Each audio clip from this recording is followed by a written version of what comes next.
오늘도 예배에 동참하신 모든 성도님들 환영합니다. 자, 오늘 하나님께서 우리에게 주시는 말씀 신명기 6장 5절입니다. 너는 마음을 다하고 뜻을 다하고 힘을 다하여 내 하나님 여호와를 사랑하라. 자, 성경이 말하는 계명은 영생과 직결되어 있습니다. 다시 레위기 18장 5절을 보겠습니다. 너희는 내 규례와 법도를 지키라. 사람이 이를 행하면 그로 말미암아 살리라. 나는 여호와이니라. 자, 내 규례와 법도를 지키라. 하나님의 규례와 법도를 지키라. 사람이 이를 행하면, 사람이 이를 지키면 그로 말미암아 살리라. 영생이다. 이렇게 말씀하고 있습니다. 그래서 이 말씀에서 말하는 규례와 법도의 핵심이 바로 신명기 6장 5절입니다. 너는 마음을 다하고 뜻을 다하고 힘을 다하여 내 하나님 여호와를 사랑하라. 자, 그러므로 마음을 다하고 뜻을 다하고 힘을 다하여 하나님을 사랑해야 영생을 얻을 수 있다. 이런 뜻이 됩니다. 하나님을 사랑하라는 계명은 성경이 말하는 최대 계명입니다.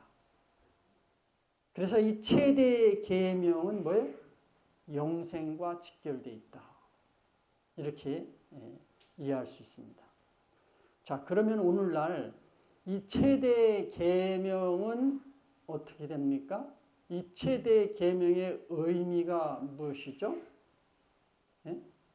이 최대 계명은 지금도 살아있는 계명이 됩니다. 왜냐하면 주님이 다음과 같이 말씀하셨기 때문입니다. 마태복음 5장 17절에서 18절입니다. 내가 율법이나 선지자를 폐하러 온 줄로 생각하지 말라. 폐하러 온 것이 아니요 완전하게 하려 함이라. 진실로 너에게 이르노니 천지가 없어지기 전에는 율법의 1.1획도 결코 없어지지 아니하고 다 이루리라. 자, 주님은 분명히 나는 율법이나 선자를 폐하러 오지 않았다. 완전하게 하려 왔다. 나는 율법이나 선자를 완성하러 왔다. 폐하러 온 것이 아니다. 분명히 그렇게 말씀하셨습니다.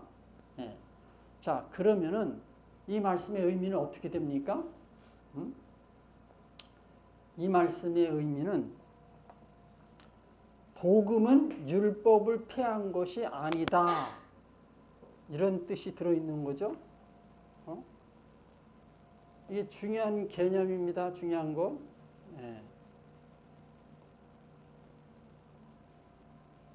율법 시대에서 복음 시대로 넘어왔지만은 복음은 뭐예요? 율법을 폐한 것이 아니다. 예수님이 나는 폐하러 오지 않았다니까 율법은 복음을 폐한 것이 아니에요. 이 말은 율법 복음 시대에도 뭐예요? 율법은 살아있다 이런 뜻이에요. 그 율법의 어떤 형식이나 의식 이런 거는 폐해졌지만은 그러나 그 율법은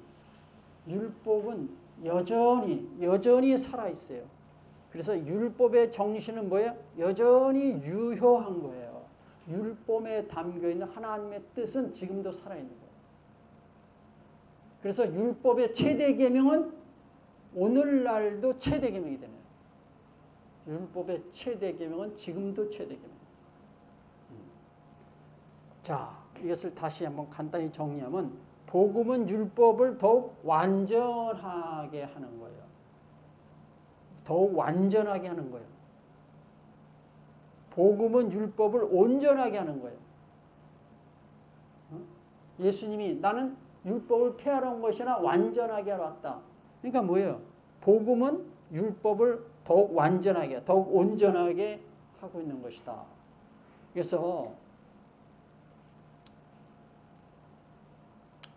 그래서 복음은 뭐예요? 율법을 완성한다.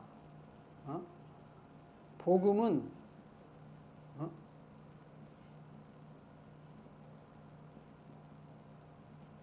이 복음은 뭐예요? 율법을 완성하는 거예요. 그러니까 다시 설명하면은 복음은 율법의 정신을 계승한 거예요. 그뿐만 아니라 더욱 강화한 것이다. 이렇게 봐요. 율법 시대가 마감됐으니까 사람들 좋아하죠. 그 엄격한 율법을 지키지 않을 테니까. 근데 폐해진 것은 어떤 의식법, 예식 이런 것만 폐해졌지 그 율법에 담겨있는 하나님의 뜻은 더욱 강화됐어요. 율법에 담겨있는 그 율법의 정신은 더욱 온전해지는 거예요. 더욱 강화된 거예요. 예? 이것이 오늘날 이 개신교가 놓치고 있는 겁니다.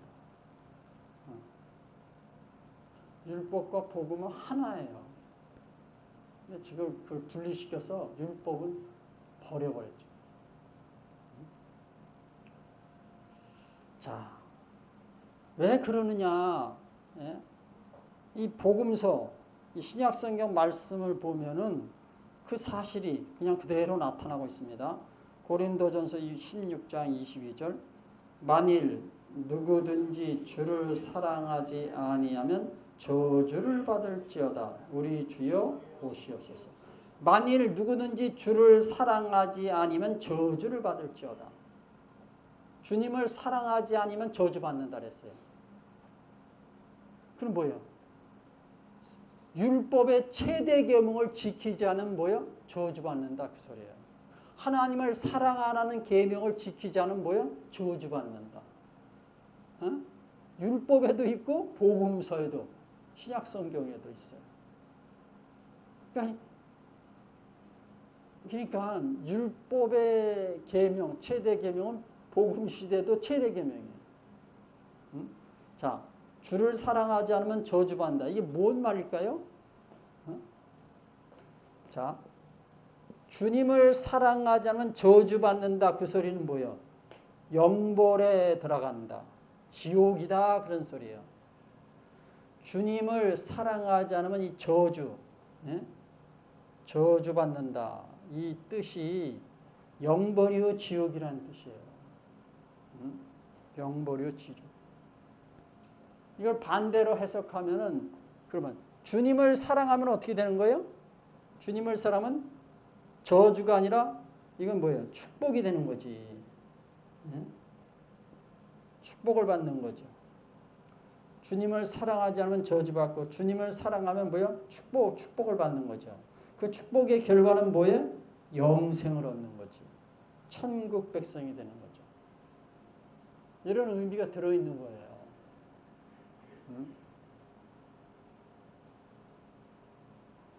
그러니까 이런 말씀 앞에서는 믿기만 하면 구원이라는 주장은 뭐예요? 엉터리가 되는 거죠. 궤변이죠. 아니 성경에 써 있잖아요. 아니 주님을 믿으면 구원이요 영생이지만 또 성경에서 주님을 사랑하지 않으면 저주받는다. 구원받지 못한다 그 소리인데 왜 그 말씀은 빼버리냐 이거예요. 그 말씀은 뭐예요? 언급조차 하지 않냐. 오늘 그 신자들이 주님을 사랑하자면 저주받는다. 이 말씀을 몰라요. 주님이 자기를 사랑하신다는 거 그것만 알아. 그것만 아주 믿어. 예수 믿기만 하면 구원이라는 그 말씀만 믿어. 그러면 주님을 사랑하자면 저주받는다. 그 말씀은 성경에서 빼버려야 돼요. 그러니까 십자가에서 나를 위해 돌아가신 예수님을 믿기만 하면 구원이라는 주장. 이것이 전부 세뇌되어 있어요. 사람들이 이 말씀에 이런 교리에 세뇌되어 있어요. 그건 뭐예요? 잘못된 거예요. 잘못된 거. 그러면은 십자가 예수를 믿기만 하면 구원. 십자가에서 나를 위해 돌아가신 주님을 믿으면 구원. 나는 아무 공로 없이 주님을 그 믿음으로 구원받는다. 그러면 주님을 사랑하지 않으면 저주받는다. 이 말씀은 그럼 어떻게 되는 거예요?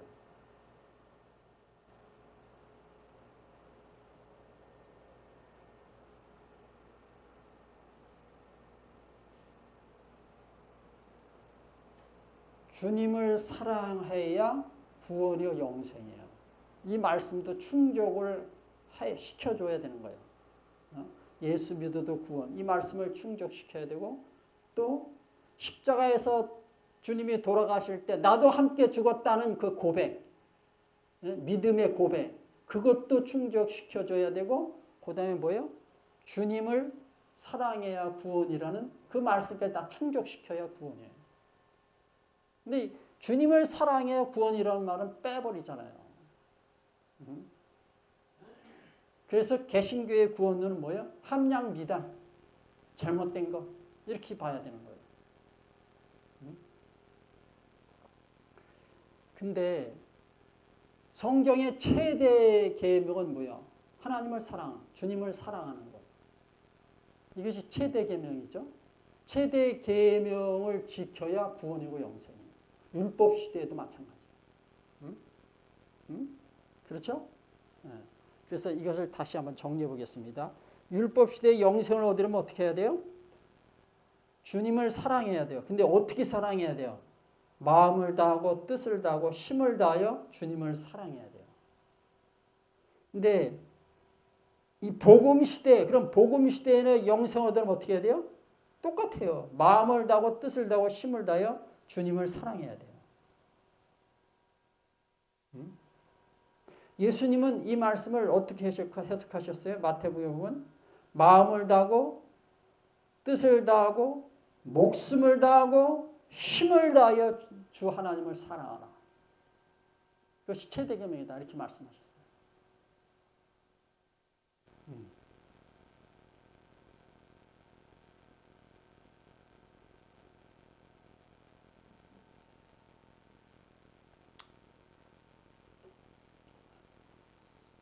자, 지금 율법이 살아있는 거예요. 최대 계명도 살아있는 거예요. 그렇기 때문에 주를 사랑하지 않으면 저주받는다. 지옥이다. 성경이 이렇게 말하는 거예요. 그러니까 이런 것을 보면 뭐예요? 이런 것을 보면 진리는 뭐예요? 변함이 없기 때문에 그렇다는 것을 알 수 있어요. 진리는, 성경의 진리는 절대 불변이에요. 율법 시대의 진리는 복음 시대도 진리예요. 이게. 그러니까 성경의 진리는 뭐예요? 영원한 것이에요. 이 진리는 뭐예요? 시대와 환경을 초월하는 거예요. 그래서 하나님을 사랑하는 계명은 율법 시대에도 진리고 복음 시대에도 진리입니다. 율법 진리는 율법 시대 이전에도 진리고 복음 시대 이후에도 진리예요. 율법이 없었을 때도 하나님을 사랑하라는 그 말씀, 계명은 진리예요. 그래서 아브라함이 하나님을 죽도록 사랑했던 거예요. 마음을 다하고 뜻을 다하고 목숨을 다하고 힘을 다하여 사랑했던 사람이 우리의 조상, 믿음의 조상인 아브라함. 그러니까 믿음의 조상이라는 그 타이틀을 얻게 된 거죠. 자, 그러면은 하나님을 사랑하는 것만이 영생을 얻는 길이에요. 이것은 불변의 진리. 그럼 복음 시대에는 오늘날 우리는 어떻게 하는 것이 주님을 사랑하는 것일까요? 복음 시대에. 복음 시대에 어떻게 하는 것이 주님을 사랑하는 것일까요? 이게 오늘날 교회에서 다루지 않는 말씀이 주님을 사랑하라는 말씀이에요. 이상합니다. 성경의 최대 계명인데 그 성경의 최대 계명을 오늘날 교회에서 다루질 않아요. 목사님들이 설교 주제로 삼질 않아요. 신학교에서도 이 최대 계명을 다루질 않아요. 희한하죠? 희한해. 왜 중요한 이 핵심 주제를 피해갈까요? 이것이 사람들과 충돌하기 때문에 육신들과 충돌해요. 세상과 불화 관계이기 때문에 이 말씀을 다루지 않는 것이요. 다룰 수도 없고 다루면 뭐에 어떻게 돼요? 뜨거운 감자가 되는 거야. 뜨거운 감자. 하나님을 사랑하는 최대 계명을 다루는 것은 뜨거운 감자야. 만지면 돼요. 예? 예. 누구라도 그냥 다 될 수밖에 없어요. 난제예요, 난제. 그래서 오늘날 신자들이 하나님을 사랑해야 됩니다 하는 말씀에 대해서 낯설어 합니다. 그것이 무슨 의미인지도 모르고 어떻게 해야 하나님을 사랑하는 것인지 그것도 몰라요. 아는 건 예수 믿으면 구원이라는 거. 그것만. 주님은 나를 위해서 십자가에 돌아가셨다는 거. 그것만 믿으면 구원이라는 거. 거기에 그냥 잡혀 있어. 세뇌되어 있어요. 세뇌되어 있어. 육의 말씀이라는 그 감옥에 갇혀 있어. 무지와 고정관념에 갇혀 있어요. 그래서 다른 말씀이 들어갈 여지가 없어. 자기들의 생각과 안 맞으면 뭐야? 2단, 3단이 되는 거야. 아니 제가 무슨 제 얘기를 합니까? 성경에 있는 그대로 말할 뿐이에요.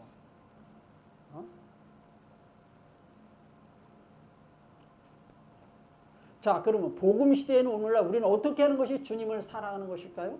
어떻게 해야 최대 계명을 지킬 수 있습니까? 진정으로 주님을 사랑하는 방법과 길은 무엇입니까? 대단히 중요한 문제입니다. 이것은 우리가 구원을 얻느냐 얻지 못하느냐와 직결되어 있어요.